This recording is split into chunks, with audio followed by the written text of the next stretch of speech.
Tonight, the DuPont Company brings you Builder of the Sioux, starring William Holden and Marcia Hunt on the Cavalcade of America.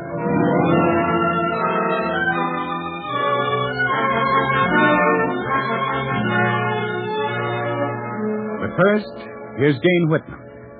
If your ski clothes and other winter sports garments no longer shed rain and snow because the water-repellent finish came out of the cleaners, you'll appreciate the protection offered by garments made of fabric treated with DuPont Zealand Durable Water Repellent.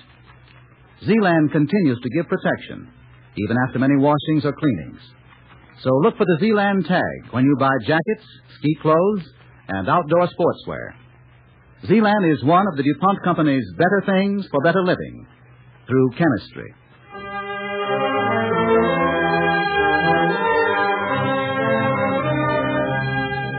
And now, William Holden as Charles Harvey and Marcia Hunt as Katie Burroughs in Builder of the Sioux on the DuPont Cavalcade of America.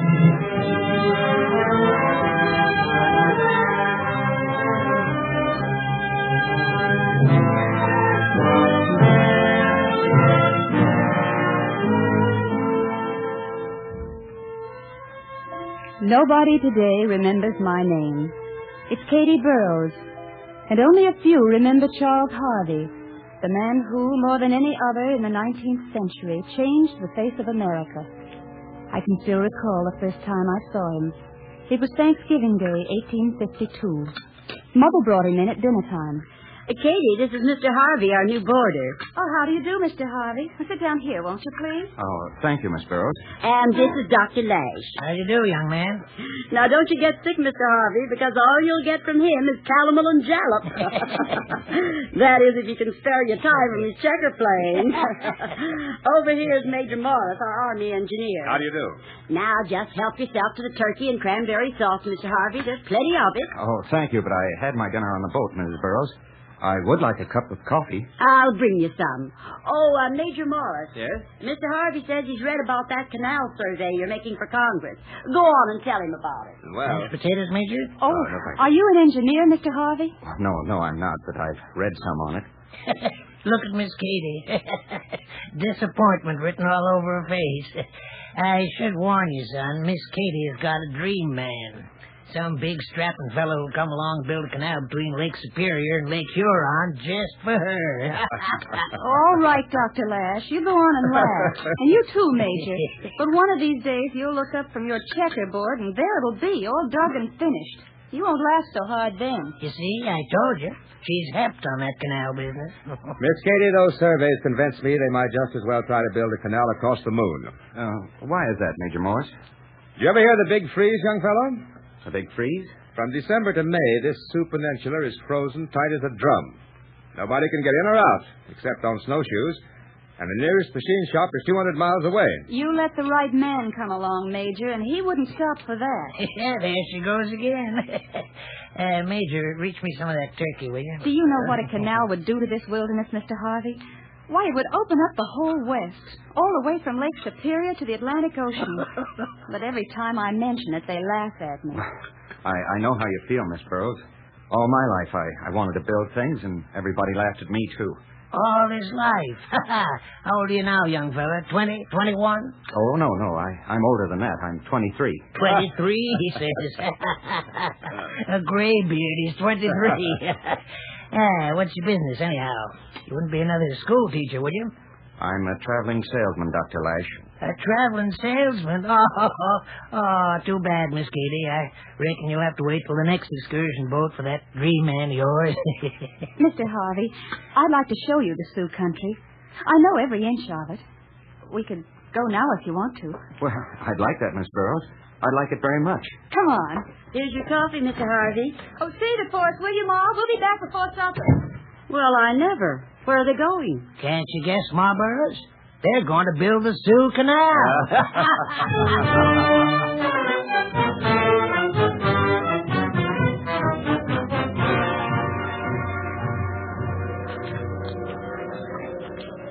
From the top of this hill, you can see the Sault Ste. Marie River and the rapids. It's only a little way up. All right, let's go. Oh, look out for those briars. You know, this country makes me think of home. When I was a kid, I was dying to be an engineer, and I used to build bridges across the creek behind the house. Oh, real ones? Bridges you could walk on? Well, the first time everybody laughed and said it would collapse. And did it? So I got hold of old Blossom. She was our cow. Took her across. And after that, I suppose everybody used it. Yes, but that didn't keep them from laughing just the same the next time. I suppose not. Well, here we are. Oh. There's the river. You see that tiny stretch down there? Oh, yes, I see. Those are the rapids. Only a mile long. That's where they'd have to build the canal. Oh. Miss Burroughs, I have a confession to make to you.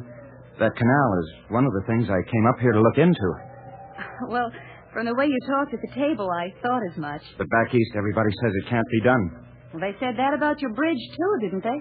Miss Burroughs, I'll tell you something else. You know, you're just the kind of person I wanted to meet. And, well, if I thought that canal was possible... I know it is.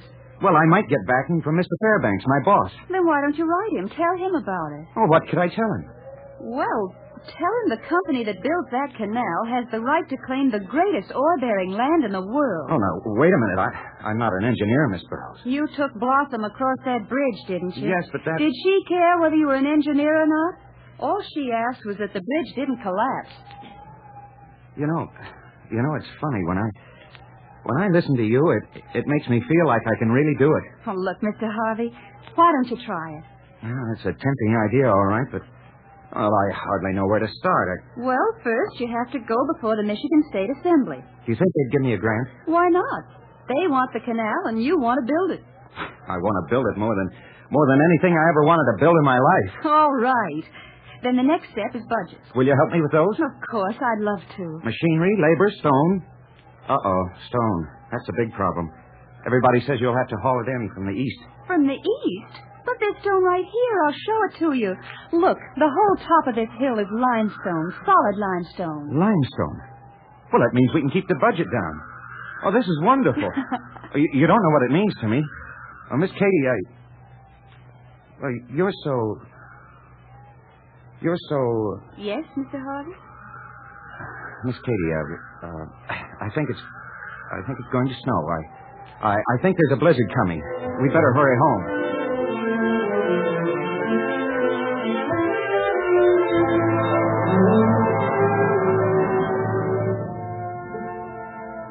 The State Assembly met in January, and Charles Harvey was off to Lansing. Then, for 6 dreary weeks, I heard nothing. Till one day a trapper brought a letter in by snowshoe. It said, Dear Miss Katie. Miss Katie. I think the Assembly liked our plans for the canal. Our plans? But opposition arose from Major Morris. This project is completely impractical. Congress has allotted the state of Michigan 775,000 acres of public land to be awarded the construction company on the condition that the canal is completed in 10 years.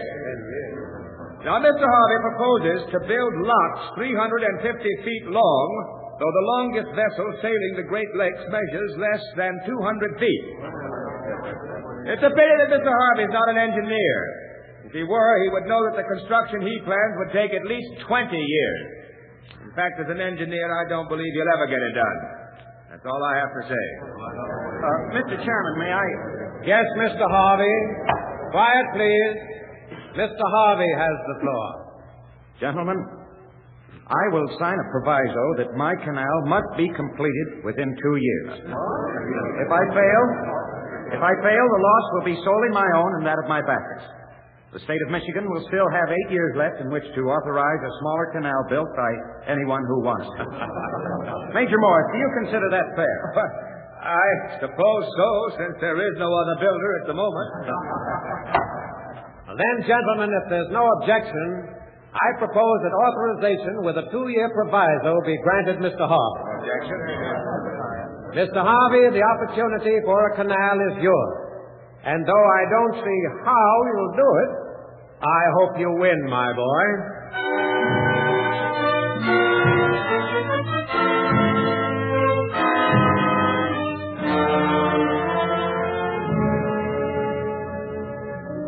Then, for months on end, no word, no sign from Charles Harvey.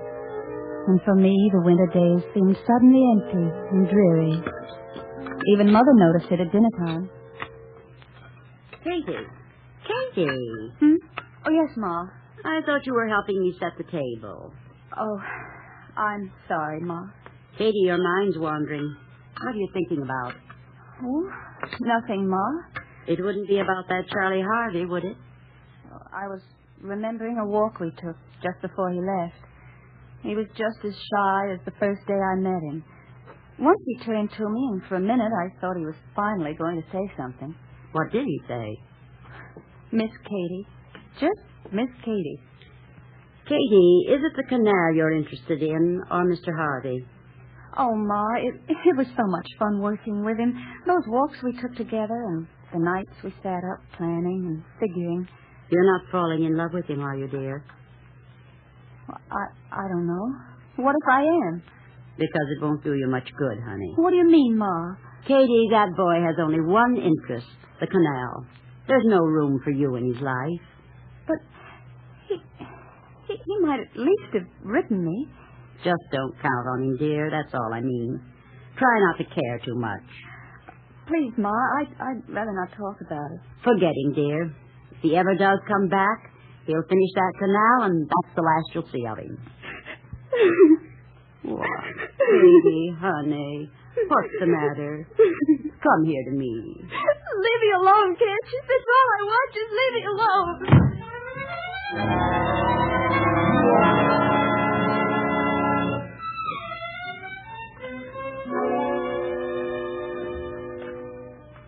Spring that year did not really come till June 1st. And that was the day Charles Harvey returned to the Sioux with the first boatload of men to build the canal.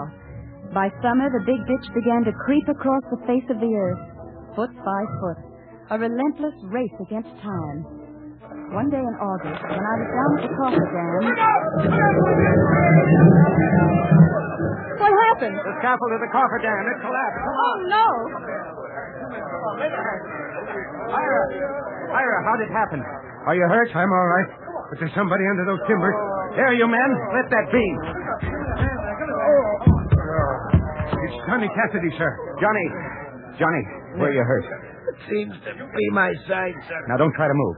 Let me see it first. I feel like I can't hardly breathe anymore. Give me your knife, Ira. I want to cut this shirt away. Sir. No. Katie, get Dr. Lash at once. Tell him to hurry.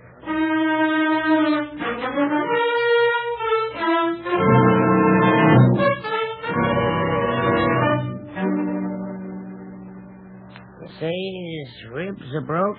His whole side's crushed. It looks awful, Dr. Lash. I think I'll move this king over here. Oh. It's your move, Ben. Watch yourself. Dr. Lash. Huh? What? Oh, please. Johnny Cassidy's in terrible pain. Oh, a little pain won't hurt a man. Go ahead, Ben. I'm waiting. But you've got to hurry. You know, Ben, ever since that traveling salesman pup came up here and started his canal, everybody's got to hurry. Listen to There was me. a time, Ben, when you could wait till the spring thaws came to stake yourself a claim of land. Now, if you don't sneak off in a roaring blizzard, you'll find somebody from the canal company's been ahead of you and stole it. Wait a minute. I don't care what you think of Mr. Harvey or me, but Johnny Cassidy's dying. Do you hear? He's dying. You've got to come and help him. What you do, Miss Katie? You go to my medicine cabinet and take that man a dose of calomel and jalap.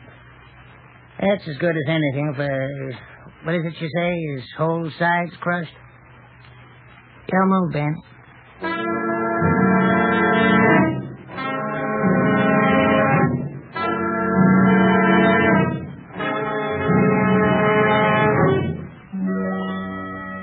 You are listening to William Holden as Charles Harvey and Marcia Hunt as Katie Burroughs in Builder of the Sioux on the Cavalcade of America, sponsored by the DuPont Company, maker of better things for better living through chemistry.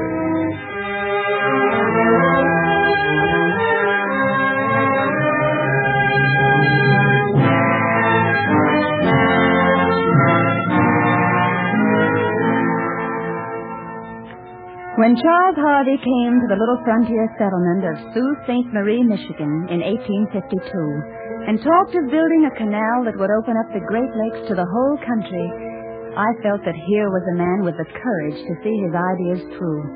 He accepted the challenge to complete the canal within 2 years. But trouble arose when a collapsing scaffold crushed a workman, and Dr. Lash refused to leave a checker game to help him. Early the next morning... So they're leaving, are they? How many? Oh, at least 100, Mr. Harvey. They said they won't stay on a job where there isn't a doctor they can count on. I've sent for a doctor from Detroit. I'm going to keep him here. Oh, I wonder what Dr. Lash will say. Dr. Lash. He's no doctor, Miss Katie. What do you mean? I mean he's never been inside a medical school. Has no diploma, no medical degree, nothing. I checked up on him last night. Oh, no. If Johnny Cassidy dies... Is he feeling any better? Come in. Oh, hello, Ira. Good morning. I'd better go see if I can do anything for Johnny. Excuse me, Ira. Yes, sir. Now, it's the timber crew, Mr. Harvey. We've run into trouble. More trouble? What kind? Well, you know we've been cutting firewood in that timber stand across the river. Oh, what's wrong with that? Land belongs to us? Yeah, but to get there, we go up a road to an unclaimed strip. Well, last night, somebody chopped down trees across that road and put up a big sign. No trespass. What? We started snagging those trees aside to take our cutters through. Well, just then, Dr. Lash came out of the woods with a gang of saloon toughs. Dr. Lash, huh? Yes, sir. He said that land belongs to him. Since when? Since yesterday. Said he put a claim in for it. Now, what difference does that make? We've got the right of way through that strip. Well, I told him that, but he yelled, "You tell that salesman pup to keep his men off my land." Oh, he did he? Well, sir, I didn't want to pick no fight. We've got trouble enough in this camp. Does he think I'll let a quack like now, that? Listen, Mr. Harvey. You start fighting the townspeople and you'll lose what men you have left. Mr. Harvey, Johnny Cassidy, he just died. Ira, go down to the camp and call the men together. Tell them I want to talk to them.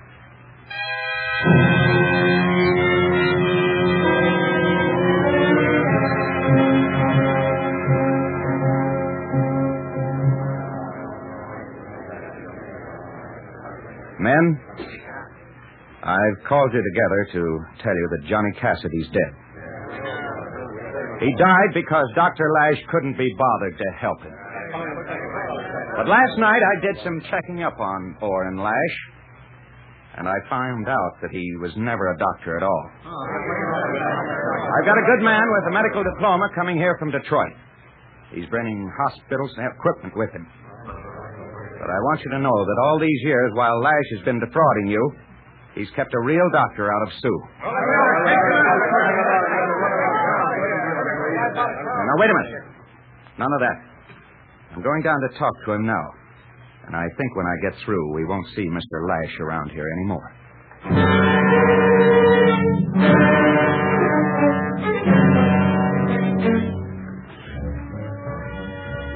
Winter came and the short days crackled with frost. Every foot of canal had to be wrenched by brute force from the frozen land. I don't know how we ever lived through that year, but by fall of 1854, the big locks were nearly finished. And in October, the canal company sent an engineer to inspect them. Harvey, who made these topographical surveys? Why, those are the original Army maps, Mr. Brooks. Major Morris made them for Congress back in 1852, I believe. Why? Well, they're wrong. Dead wrong. He must have made them at flood level. Let me see. Look there. Oh, the fool.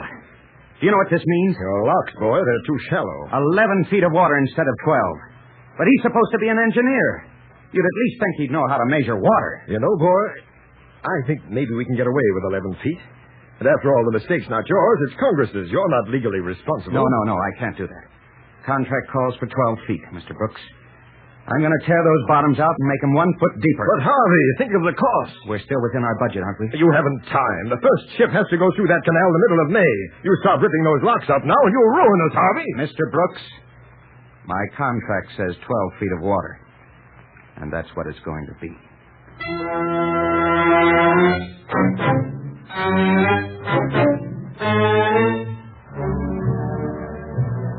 Every foot of that canal had to be deepened. In February, a diver was sent down to explore an obstruction in the lake channel. Major Morris's map showed it as a sandbar, but the diver said... Sandbar? Mr. Harvey, that's a rock ledge, 6 foot thick and an acre wide. In desperation, he set out on sleigh to consult engineers in Saginaw. Harvey, the only solution we can see is another cofferdam. And that'll cost money. Lots of money. How much? At least 100,000. All right, we'll do it. When can you start? Start? Oh, not till the April thaws, Mr. Harvey. Well, how long will it take? Well, now, that's a pretty big job. An acre of 6-foot rock and 10 foot of water. I figure that'll take you at least a year.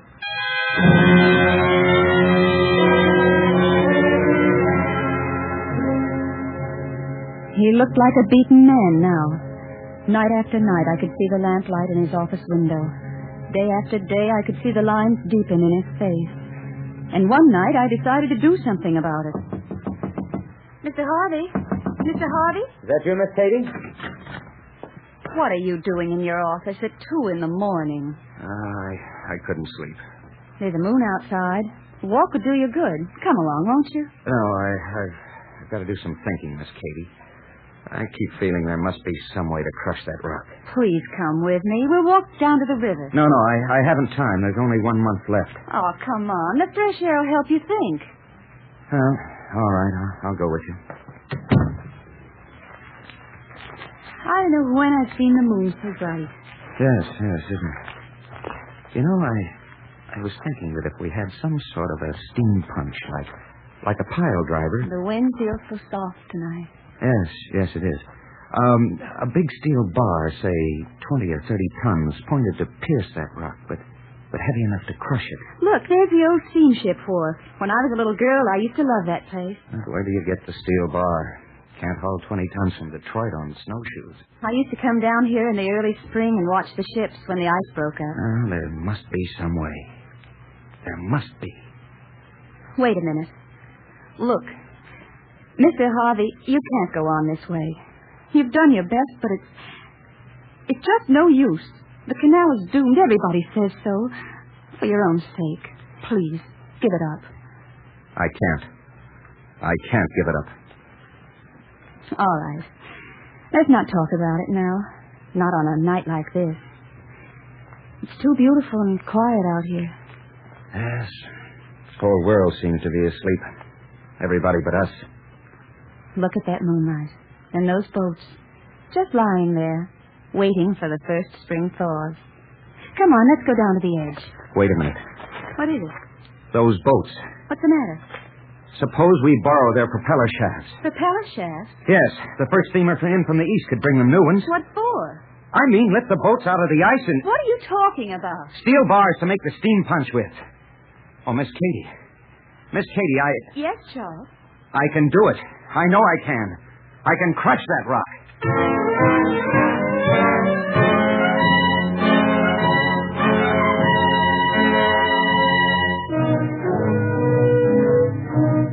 On May 10th, just 9 days before the 2 years expired, the first boat went through the canal with 100 tons of iron ore. All through St. Marie was there to cheer. Charles Hardy and I stood at the last lock gate.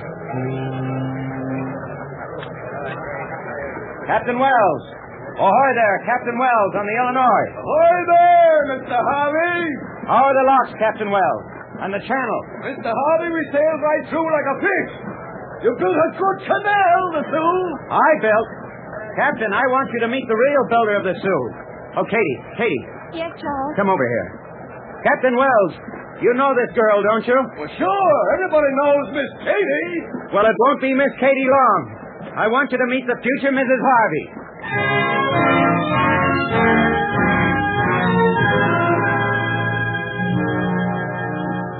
And that's the story of the building of the Sioux Canal. But it's much more than that. Yes, it's the story of men like Charles Harvey and women like Katie Burroughs who built the roads and canals and bridges of this country until finally a continent had been spanned. Yet never a bridge, factory, canal, nor city was built, but at the outset someone had called it impossible. It's this enterprising spirit that we proudly call America.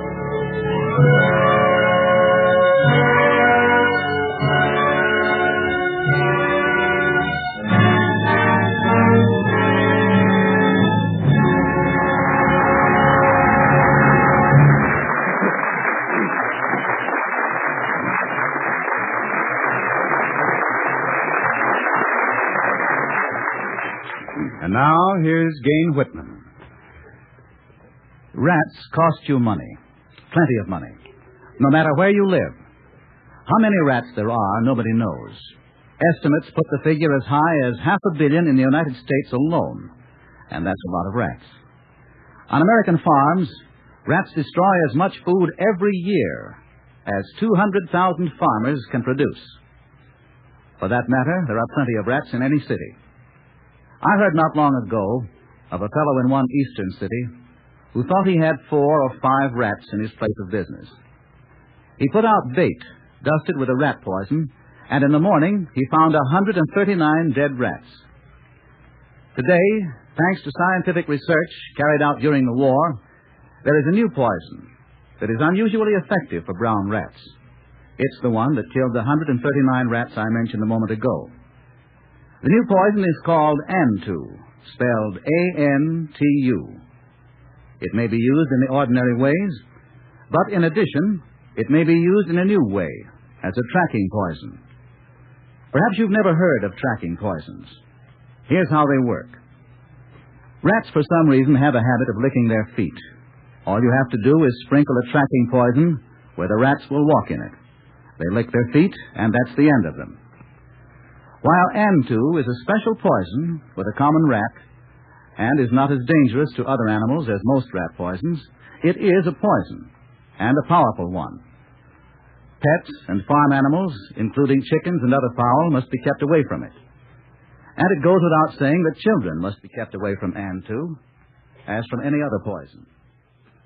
The DuPont Company supplies Antu to exterminators for professional application in commercial buildings and homes, and to compounders of trademarked rat poisons. If you'd like to know more about Antu, write to the DuPont Company, Wilmington, 98, Delaware. We'll send you, free of any charge, an illustrated 12-page booklet, How to Get Rid of Rats. Remember, just write to the DuPont Company, Wilmington, 98, Delaware. Antu, alpha-naphthylthiourea, is one of the newest of the DuPont Company's better things for better living through chemistry.